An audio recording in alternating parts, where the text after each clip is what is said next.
about people. She is talking about ghosts hanging around what some say is a real-life haunted house in Metro Detroit. Haunted houses pop up all over the place this time of year.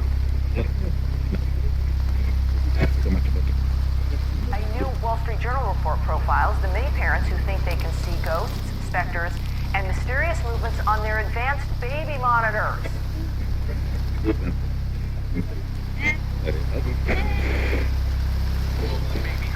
I freaked out. I stopped what I was doing and I ran upstairs and I grabbed my daughter. Heather says this so-called ghost scratched her daughter Lily and attacked her too.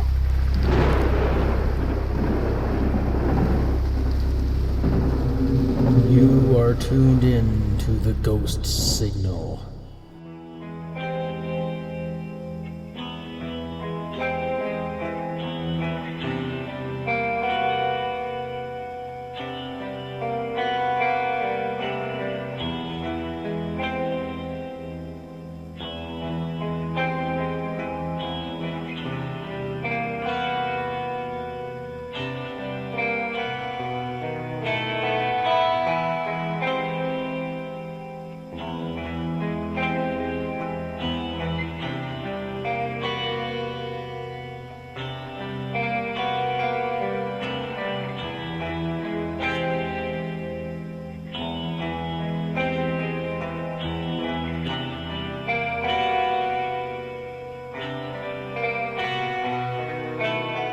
Hello everyone and welcome to the Ghost Signal. My name is Jeff and I will be your control operator for you this evening or morning wherever you are. This is episode 1, an introduction. In this podcast I will cover everything from famous haunted locations, listener-submitted true ghost stories, campfire ghost stories, also known as creepypastas, and my own paranormal exploits and misadventures with my team, 3 a.m. Paranormal Research and Investigations. I hope to bring new episodes to the airwaves once every 2 weeks or so, but if this podcast does well, and I hope it does, then maybe, if you're unlucky enough, I will try to shoot for weekly releases. If you have a spooky story or a creepy caper, or you have written a short story with a paranormal twist, visit theghost-signal-podcast.com and click the link to email me. The first 10 submittals I read on the show that also send a mailing address will get a 3x3 sticker with the Ghost Signal logo as a sign of my appreciation, and you can choose to remain anonymous if you so wish. So here's the format of the show and what to expect. The first segment of every episode will be called Dead Air. In this segment, I will discuss the main topic of the episode, and this week's is me, your ghost host with the most, your sultan of spooky, the thing that goes bump in the night and then says I'm sorry. You'll see why I'm drawn to this particular strangeness, and the reason I even wanted to start a podcast anyway. Prepare for Dead Air. Dead Air.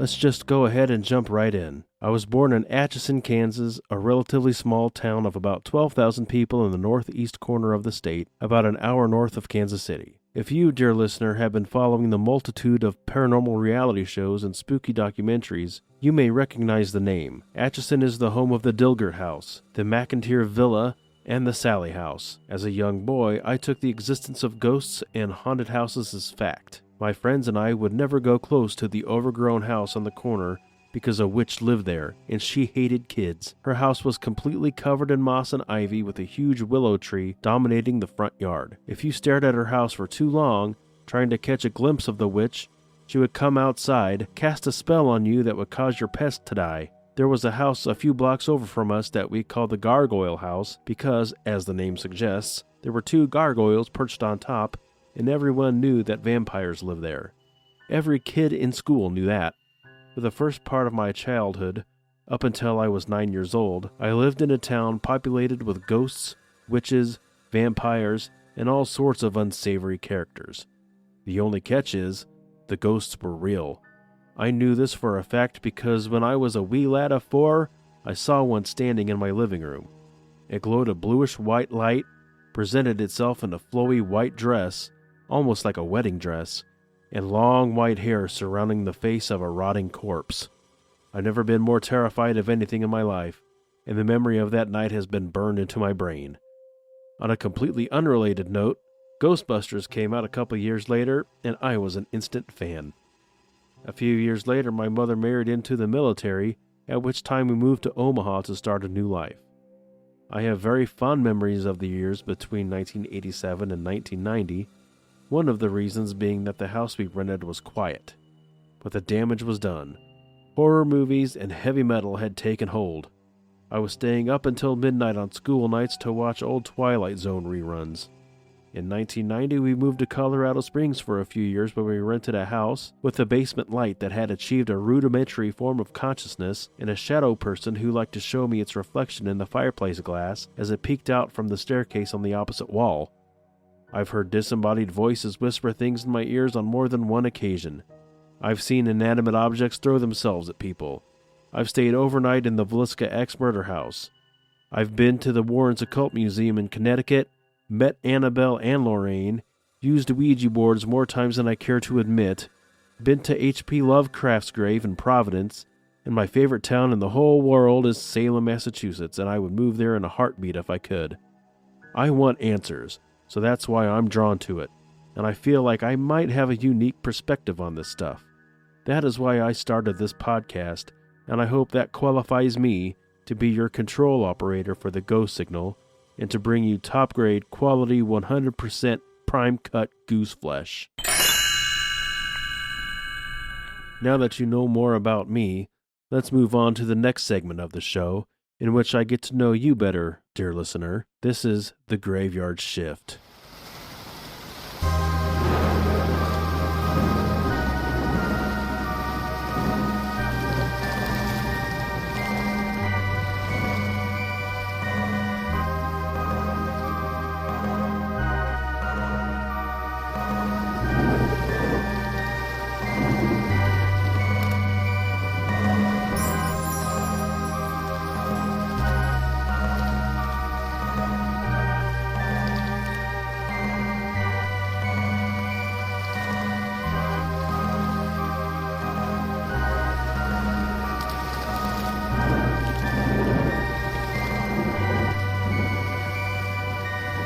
This is where you shine, dear listener.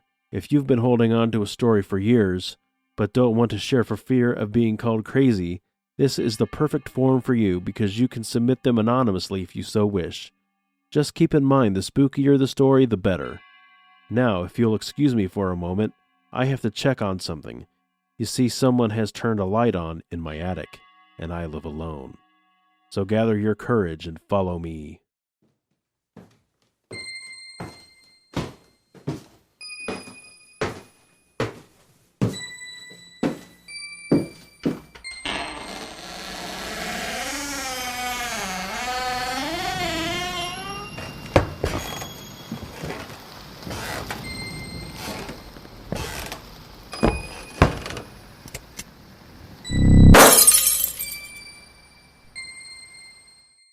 This being a brand new podcast, the email box is empty. Once I have a few options to choose from, this segment has the potential to be the craziest segment here. If you have a short, spooky creepypasta about 3 to 4 paragraphs in length, you can send it to me at theghostsignalpodcast.com and follow the link. You know you want to. Here's a fun little tale given to us with gracious permission from Reddit author Triple Decca, and it's the perfect example of how to fit classy creepiness into just a few short paragraphs. I present to you now, What a Lame Trick. Come on, dude, are you serious? Shut up, just let him do his act. This guy is a hack. I know better magic than this poser. The heated exchange between the pair drew the attention from a number of the show's patrons.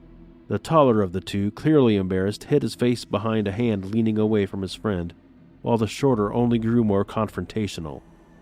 Yeah, you heard me. This guy couldn't magic his way out of a paper bag. He waved his hands mockingly before taking another swig from his drink. The lithe man on stage with a thin mustache, dressed in a costume you'd see under magician in any Halloween shop complete with a top hat and cape, cleared his throat into the microphone nervously. It would appear we have our next volunteer. A light illuminated the angry man at his table. He stood taking another drink with a smug satisfaction as he strode to the stage.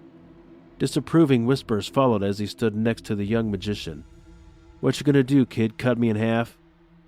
"No, sir, if you will." The magician fumbled the deck of cards from his pocket. Faint laughter came as the kid struggled to pick the deck up from the stage and lost his hat in the process. Retrieving them both and also appearing to manifest a tiny hourglass from seemingly nowhere, a light applause came from a few tables. A simple deck of cards and a 30-second timer. He put them both on a stool next to the volunteer. A challenge if you choose to accept. "Sure, kid, whatever you want." The man was eager to continue making a fool of the magician. "You will hold this sealed deck between your hands. I will remove a single card and plant the deck somewhere else on you. You'll have until this timer runs out to find it. If you give it back to me before the timer runs out, you'll win." "I'll do it in half the time." He smirked, picking up the deck and hiding it between his hands. In a flash, the magician flipped the timer and tapped the top of the man's hands. From thin air, a card seemed to manifest. Shock briefly washed over the man's face when opening his hands revealed nothing but his palms. The crowd applauded with whispers of approval, but were cut short by a cough. The volunteer coughed again, producing a spray of blood. The silence was cut by a woman's scream.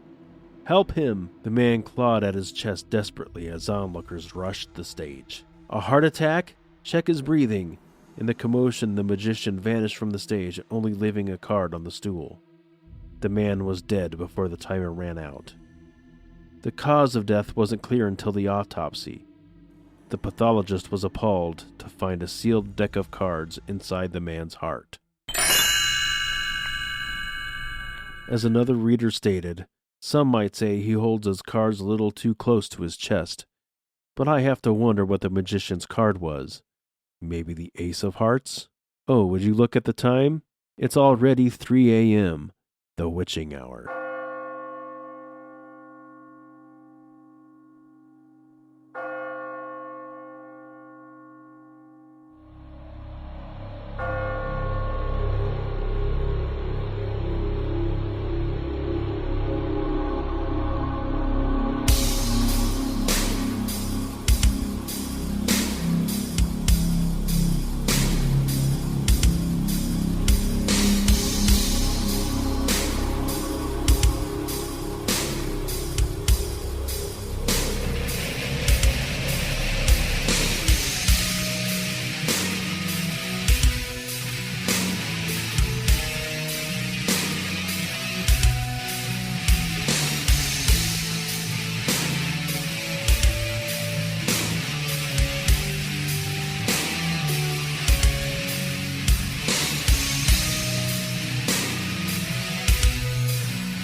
This is the segment of the show where I regale you with the exploits of 3 a.m. paranormal research and investigations, my own ghost hunting group.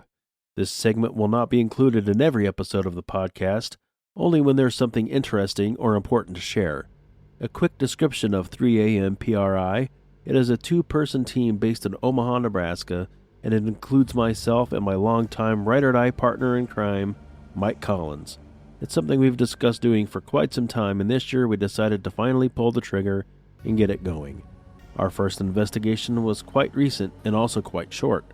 A friend of ours reported an uncomfortable feeling of being watched when she has to go into her basement to do the laundry. It is an unfinished basement with a concrete floor. Only the washer and dryer are down there, along with a little bit of storage.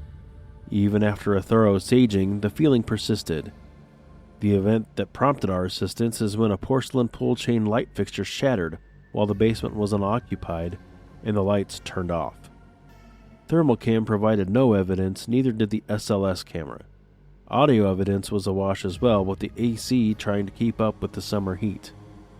The K2 meter had a baseline reading between 3 and 4 throughout the basement, leading us to believe that there may be a fear cage phenomenon occurring. A fear cage is a term used to describe an area with abnormally high electromagnetic field intensity, which can cause feelings of anxiety, paranoia, and even hallucinations and nausea. I was ready to conclude that the feelings my friend was experiencing in her basement were the result of this fear cage effect. But what about the light fixture? I decided to set up a simple experiment. On a back wall where the light fixture was located, I pointed a laser grid along with a static night vision camera. Between these and the wall, I set out a 360-degree motion sensor, a REM pod, and an EMF pump. I then hit record on the camera, turned the lights off, and headed upstairs. The evidence I captured was minimal but intriguing. It is important to note that the door leading to the basement is not a solid door. It's a louvered door, so there was some light contamination to go with our audio contamination. But even with that, upon reviewing the footage, I could hear footsteps that sounded like they were coming from right next to the camera. At one point, it even sounded like something had been thrown across the room. But like I said, it's all contaminated and it proves nothing. At about 7 minutes in, however, I noticed a small but distinct point of light moving from left to right across a small portion of the screen. And I can't debunk it. It was almost as if one of the little laser points decided to take a little walk. So my official conclusion is that high EMFs occurring in the basement are probably feeding a spirit that would otherwise be dormant. If they can isolate the cause and eliminate the fear cage, there should be no further issue. Buffets closed, Casper, GTFO. And that, dear listener, wraps up episode 1. A true smorgasbord of spooky.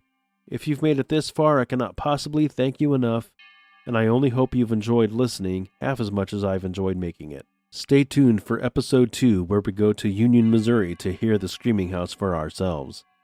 Thank you for letting me be your control operator, and thank you to JM for the custom sound beds. Until next time, dear listener, ending transmission. This has been a Grey Rooms production. Copyright 2021 and 2022.